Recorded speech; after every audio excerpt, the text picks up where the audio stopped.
మన ఛానల్ని ఎవరైతే ఫస్ట్ టైం చూస్తున్నారో సబ్స్క్రైబ్ చేసుకోండి. ప్రామిసరీ నోట్ ఎలా రాయాలో చూద్దాం.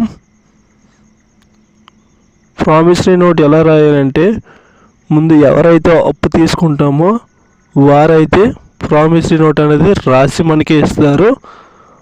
ముందుగా డేటు అలాగే ఎంత తీసుకున్నారో ఆ అమౌంట్ అనేది వేయండి. ఇక్కడ వాయించుకున్నవారైతే డబ్బులు ఇచ్చిన వారి పేరు అలాగే సన్ ఆఫ్ అని రాసి వాయించుకున్న దగ్గర రాయాలి.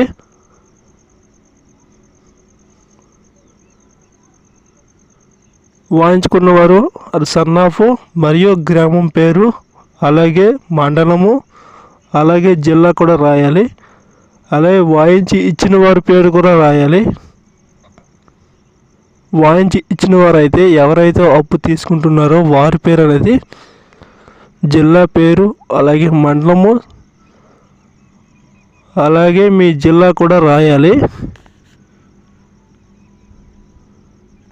ఎందు నిమిత్తం తీసుకున్నారా అంటే ఇంటి అవసరాల నిమిత్తమని రాయాలి. అలాగే మీ వద్ద అప్పు తీసుకున్న రొక్కం అని ఉంటుంది, అక్కడ 10,000 అని రాయండి. అక్షరాల అని ఉంటుంది, అది అక్షరాల్లో 10,000 రూపాయలు అని రాయండి.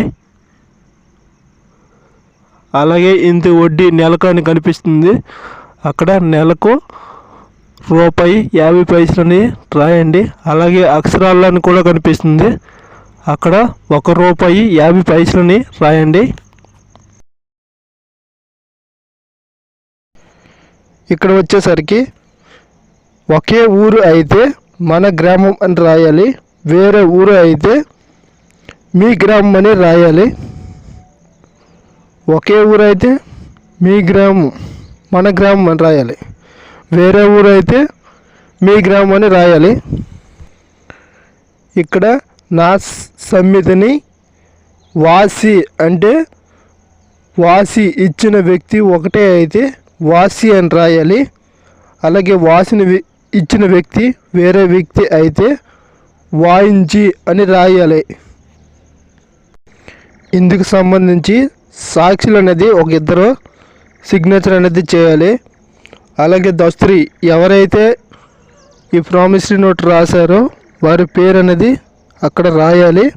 అలాగే స్టాంపు మీద డబ్బులు ఎవరైతే తీసుకుంటున్నారో వారి సంతకం అనేది స్టాంపు మీద రాయాలి. అలాగే స్టాంప్ అధికించి మాత్రమే వారి సంతకం అనేది చేయాలి. Okay, thank you friends.